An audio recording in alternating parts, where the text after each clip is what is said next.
Welcome students. Last video में हमने देखा था एवरेज रेट ऑफ रिएक्शन। आप स्क्रीन में आज देख रहे हैं आप इंस्टेंटेनियस रेट ऑफ रिएक्शन। अब देखो होता क्या इंस्टेंटेनियस रेट ऑफ रिएक्शन, इसको ही हमने समझना है। तो हमने लास्ट में आपको बताया था जो एवरेज रेट ऑफ रिएक्शन होता है वो क्या बताता है आपको, वो एक एवरेज टाइम पर, जब आपके पास टाइम इंटरवल पता हो तो उस टाइम में जो रेट होता है उसे हम बोलते थे एवरेज रेट ऑफ रिएक्शन। यानी कि जब आपको टाइम पता है, ठीक है, कितने टाइम इंटरवल में आपसे पूछा है कि रेट ऑफ रिएक्शन, तो उसे हम बोलते थे एवरेज रेट ऑफ रिएक्शन। उसको हम किससे रिप्रेजेंट करते थे, उसे हम रिप्रेजेंट करते थे डेल्टा। ठीक है, delta change in the concentration of reactant per unit time या चेंज इन टाइम। ये तो तब पता होगा जब आपको टाइम इंटरवल दिया होगा, ठीक है। लेकिन ऑलवेज ऐसा नहीं होगा कि आप एवरेज रेट ऑफ रिएक्शन निकाल पाएँ। अगर आपसे किसी रिएक्शन चल रही हो और रिएक्शन के बीच में पूछा है कि इस टाइम पर कितना रेट है, इसका मतलब क्या है कि एक इंस्टेंट टाइम पर, इंस्टेंट टाइम का मतलब क्या है, रिएक्शन हो रही है, ठीक है, धीरे धीरे रिएक्टेंट क्या हो रहा है, प्रोडक्ट में कन्वर्ट हो रहा है, उसका कंसंट्रेशन कंटिन्यूसली डिक्रीज हो रहा है। तो आपसे पूछ ला इस इंस्टेंट ऑफ टाइम पर, ठीक है, इस टाइम पर आपसे पूछेगा रेट ऑफ रिएक्शन क्या होता है, तो ये आपको बताएगा इंस्टेंटेनियस रेट ऑफ रिएक्शन। अब ऐसा क्यों होता है, क्योंकि कंटिन्यूसली किसी भी रिएक्शन में रिएक्टेंट का कंसंट्रेशन लगातार चेंज होते जा रहा है। तो ओवरऑल रिएक्शन में हमेशा रेट कांस्टेंट रहता नहीं है, ठीक है। टाइम के पास होने के साथ साथ रेट ऑफ रिएक्शन भी हम देखते हैं चेंज होते जाता है। तो इसीलिए हम देखेंगे कि हर अलग अलग पॉइंट ऑफ टाइम पर रेट ऑफ रिएक्शन डिफरेंट होगा, ठीक है। तो यहाँ से आप समझ सकते हैं कि इंस्टेंटेनियस रेट ऑफ रिएक्शन क्या है, rate of chemical reaction at a single point of a time, ठीक है, इतना याद रखना। The rate of change of concentration of any one of the reactant और products at a particular moment of time. एक moment में अगर आप रेट निकालना चाह रहे हैं तो उसे हम क्या बोलते हैं, इंस्टेंटेनियस रेट ऑफ रिएक्शन, ठीक है। तो instantaneous rate of reaction always हमें कैलकुलेट हम करते हैं स्लोप ऑफ द टेंजेंट से, ठीक है। जो आपके पास रिएक्टेंट और रिलेटिव टाइम में जो आपके पास ग्राफ होता है किसी भी रिएक्शन के लिए, तो उसमें आप देखते हैं जिस टाइम पर आपने निकालना है तो वहाँ पर आप एक टेंजेंट लाइन डालेंगे, ठीक है, और उससे क्या निकालेंगे, आप स्लोप निकाल सकते हैं, ठीक है। जैसे आप देख रहे हैं यहाँ पर ये एक रेट ऑफ रिएक्शन दिया हुआ है किसी रिएक्शन के लिए, उसके बीच में आप ग्राफ प्लॉट किया हुआ है, यहाँ पर टाइम है आप देख रहे हैं, और यहाँ पर है रिएक्टेंट का कंसंट्रेशन, ठीक है।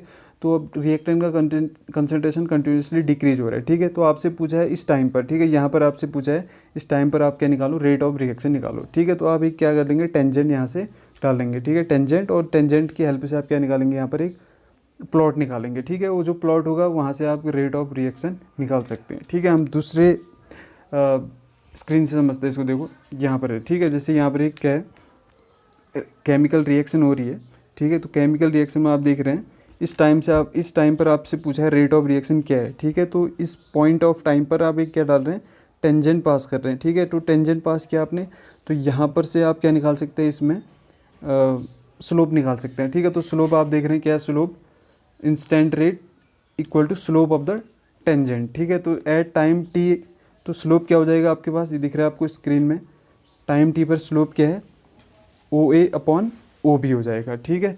तो जब भी इंस्टेंटेनियस रेट ऑफ रिएक्शन पूछा होगा तो आप क्या निकालेंगे, स्लोप ऑफ द टेंजेंट, वही आपको बताता है इंस्टेंटेनियस रेट ऑफ रिएक्शन। तो यहाँ पर इसको आप चेंज करेंगे, जैसे आपने देखा ना, change in the concentration of reactant, change in time, ठीक है। तो इसका मतलब क्या होता है, अगर एक स्मॉल टाइम में, एक पॉइंट ऑफ टाइम पर अगर आपसे पूछा है तो रिएक्टेंट की कंसंट्रेशन में भी क्या होगा, काफ़ी स्मॉल चेंज आएगा। तो इस डेल्टा टी को हम अप्रॉक्स क्या कर लेते हैं, जीरो कर लेते हैं, या एक पॉइंट ऑफ टाइम में तो टाइम तो क्या होगा, लगभग जीरो होगा अगर पॉइंट ऑफ टाइम पर पूछ रहा है। तो ये जो कन्वर्ट हो जाएगा, जो डेल्टा तो आप क्या दिखा रहा होता है, क्लियर चेंज। लेकिन अगर आपने स्मॉल चेंज देखना है तो आप इसको किस में ले आएंगे, इसको ले आएंगे आप डीडीटी में ले आएंगे, क्योंकि स्मॉल चेंज कौन दिखाता है, डीडीटी में। अब मतलब एक स्मॉल चेंज दिखा रहा है तो concentration of reactant minus sign का यूज़ करेंगे जब भी आप रिएक्टेंट के टर्म्स में रेट ऑफ रिएक्शन को एक्सप्रेस करते हैं, ठीक है। इतना आप सभी को क्लियर हुआ होगा। तो यहाँ पर आप डीडीटी से एक्सप्रेस करते हैं, इसका मतलब वो instant of rate of reaction एक पर्टिकुलर टाइम में आपसे पूछा हुआ है, ठीक है। तो आपको ये ग्राफ से क्लियर हो जाएगा, आप स्लोप निकालेंगे टेंजेंट से तो आपको क्लियर हो जाएगा, ठीक है। तो अगर आप देखो कभी कभी होता क्या है कि जिस रिएक्शन में रिएक्टेंट जो हैं उनका जो मोल्स है या स्टोइकोमेट्रिक कोफिशिएंट है वो डिफरेंट है। आप देख रहे हैं यहाँ पर इस रिएक्शन में 2NO + O2 = 2N2 बन रहा है, ठीक है। तो आप देखो इस रिएक्शन से आपको क्या पता चल रहा है, एक पर्टिकुलर टाइम में 2 moles of nitric oxide is converted into 2NO2, ठीक है। लेकिन इसी रिएक्शन में क्या हो रहा है, 1 मोल ऑक्सीजन का पार्टिसिपेशन हो रहा है। अब देखो किसके रिस्पेक्ट में, क्योंकि एक से ज़्यादा रिएक्टेंट है आपके पास, एक से ज़्यादा रिएक्टेंट है और एक प्रोडक्ट भी है, ठीक है। और जितने टाइम में, एक पर्टिकुलर टाइम में अगर O2 का 1 मोल डिकम्पोज हो रहा है तो उसी टाइम पर क्या हो रहा है, NO का क्या हो रहा है, 2 मोल क्या हो रहा है, डिकम्पोज हो रहा है, और NO2 का 2 मोल फॉर्मेशन हो रहा है, ठीक है। लेकिन अब अलग अलग रिएक्टेंट से अगर हम देखेंगे रेट ऑफ रिएक्शन, तो हमें रेट ऑफ रिएक्शन डिफरेंट निकल जाएगा, क्योंकि जितने 2 मोल्स इसके पार्टिसिपेट कर रहे हैं तो इसका 1 मोल ही पार्टिसिपेट कर रहा है। तो इस ओवरऑल रिएक्शन के लिए एक यूनिक रेट ऑफ रिएक्शन आता है। यूनिक का मतलब अगर आप किसी भी रिएक्टेंट के टर्म्स में, किसी भी प्रोडक्ट के टर्म्स में रेट ऑफ रिएक्शन को निकालना चाहते हैं तो उससे क्या होगा, एक यूनिक वैल्यू आएगी हर एक रिएक्टेंट या हर एक प्रोडक्ट को जब भी आप रेट ऑफ रिएक्शन के टर्म्स में डिफाइन करते हैं, ठीक है। तो इससे इसको आप कैसे रिप्रेजेंट कर सकते हैं, जब भी किसी भी केमिकल रिएक्शन में एक से ज़्यादा रिएक्टेंट्स हैं या प्रोडक्ट्स हैं तो उसमें जो स्टोइकोमेट्रिक कोफिशिएंट की वैल्यू है उसको आप क्या करेंगे, उस डिफरेंशियल रेट ऑफ इक्वेशन या रेट ऑफ रिएक्शन जो आप दिखा रहे हैं उससे डिवाइड कर लेंगे, ठीक है। तो जो रेट आएगा वो हर एक रिएक्टेंट के टर्म्स में, हर एक प्रोडक्ट के टर्म्स में क्या आ जाएगा, इक्वल आ जाएगा या यूनिक आ जाएगा, चाहे आप किसी भी रिएक्टेंट का यूज़ करें या किसी भी प्रोडक्ट का यूज़ करें, ठीक है।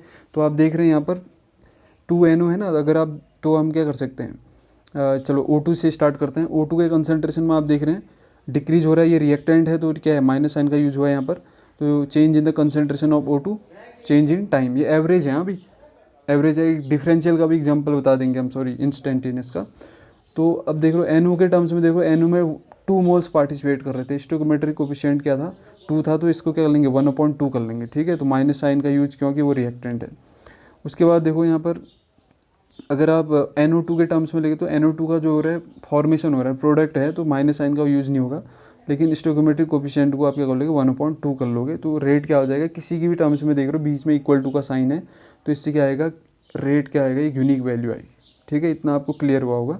तो ये तो एक ऐसी रिएक्शन थी जहाँ पर स्टोइकोमेट्रिक कोफिशिएंट डिफरेंट थे, ठीक है। तो और एवरेज रेट ऑफ रिएक्शन आप देख रहे थे। इसी तरह आप किसी भी रिएक्शन के लिए डिफरेंशियल रेट, सॉरी आप क्या कर सकते हैं, इंस्टेंटेनियस रेट निकाल सकते हैं। स्मॉल टाइम पर चेंज इन द कंसनट्रेशन भी क्या आएगा, स्मॉल चेंज आएगा, ठीक है। जैसे यह है रेट इक्वल टू -dA/dt, ठीक है। dt से हम दिखाते हैं यहाँ पर, और प्रोडक्ट के टर्म्स में रेट इक्वल टू dB/dt, ठीक है। कंसनट्रेशन को आप स्क्वायर ब्रैकेट में दिखाते हैं, इतना याद रखना।